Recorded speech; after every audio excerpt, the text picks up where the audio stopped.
Hi friends, இது வரைக்கும் நம்ம சேனலை சப்ஸ்கிரைப் பண்ணி சப்போர்ட் பண்ண எல்லாருக்குமே ரொம்ப பெரிய நன்றிங்க. இன்றைக்கி பூண்டு தக்காளி ஊறுகாய் தான் செய்ய போகிறேன்.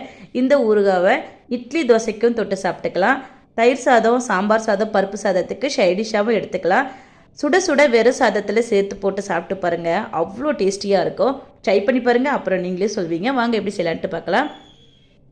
பூண்டு தக்காளி ஊறுகாய் செய்கிறதுக்கு கடாயில் 1/4 கிலோ தக்காளியை கட் பண்ணி சேர்த்துக்கலாம்.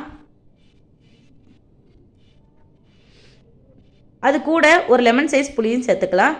என்னோட தக்காளி ரப்பர் தக்காளி, புளிப்பு சுவை கம்மியாக தான் இருக்கும். அதனால் நான் ஒரு லெமன் சைஸ் புளி எடுத்துருக்கிறேன். நீங்கள் நாட்டு தக்காளி பழம் எடுத்துருக்கீங்க அப்படின்னா புளியோட அளவை கம்மி பண்ணி சேர்த்துக்கோங்க. அது கூட 1 டேபிள் ஸ்பூன் நல்லெண்ணெய் சேர்த்து நல்லா வதக்கி விட்டுக்கோங்க. நல்லா வதக்கிட்டு அதுக்கப்புறம் ஊறுகாய் செய்யும் போது ரொம்ப நாளைக்கு ஸ்டோர் பண்ணி வைக்கலாம், கெட்டு போகாது. இந்த அளவுக்கு வதக்கி விட்டால் போதும். இப்போ இது கூட 1 டேபிள் ஸ்பூன் வரமிளகாய்த்தூள், 1 டேபிள் ஸ்பூன் காஷ்மீரி மிளகாய்த்தூள், தேவைக்கேற்ப உப்பு, மஞ்சள் தூள் சேர்த்து நல்லா கலந்து விட்டுக்கலாம்.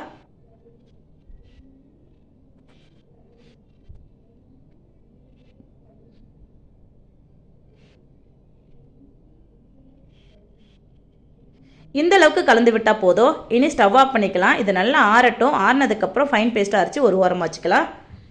கடாயில் 1 டீஸ்பூன் வெந்தயம், 1 டீஸ்பூன் கடுகு சேர்த்து நல்லா செவக்க வறுத்துக்கலாம்.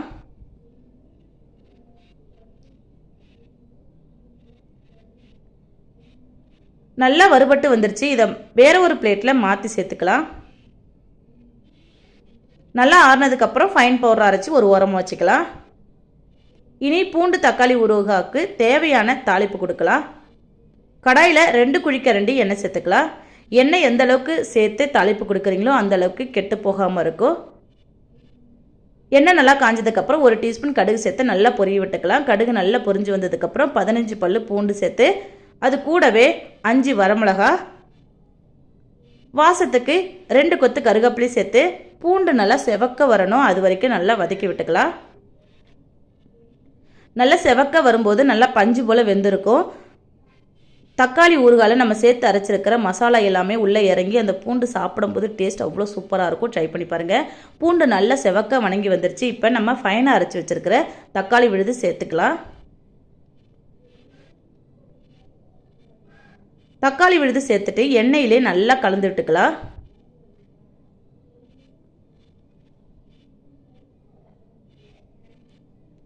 நல்லா கலந்து விட்டாச்சு.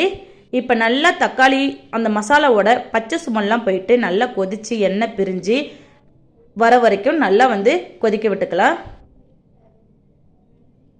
பாருங்கள், நல்லா கொதிச்சுட்டு எண்ணெய் பிரிஞ்சு வந்துடுச்சு. கலரும் மாறிடுச்சு. ஃப்ளேவர் அவ்வளோ சூப்பராக இருக்கும். டேஸ்ட் இன்னுமே டேஸ்ட்டு சூப்பராக இருக்கும். ட்ரை பண்ணி பாருங்கள். இப்போ ஃபைனலாக நம்ம வறுத்து அரைச்ச வெந்தயம் கடுகு பொடியை சேர்த்துக்கலாம். அதோட 1/2 டீஸ்பூன் பெருங்காயத்தூள் சேர்த்து நல்லா கலந்து விட்டுட்டு சர்வ் பண்ணுங்கள். டேஸ்ட்டும் ஃப்ளேவரும் சூப்பராக இருக்கும். அவ்வளோதான், என்னோட ஸ்டைலில் பூண்டு தக்காளி ஊறுகாய் ரெடி ஆயிடுச்சு. இந்த ஊறுகாவை 1 மாதம் வரைக்கும் ஃப்ரிட்ஜில் ஸ்டோர் பண்ணி வச்சு சாப்பிடலாம், கெட்டு போகாது. டேஸ்ட்டு சூப்பராக இருக்கும். இந்த பதிவு பிடிச்சிருந்தா நம்ம சேனலை சப்ஸ்கிரைப் பண்ணி லைக் பண்ணி சப்போர்ட் பண்ணுங்கள். மறக்காமல் ஷேர் பண்ணுங்கள். ட்ரை பண்ணி சாப்பிட்டு பார்த்துட்டு எப்படி இருந்துச்சுன்னு கமெண்ட்டில் சொல்லுங்கள். ஓகே, பாய்.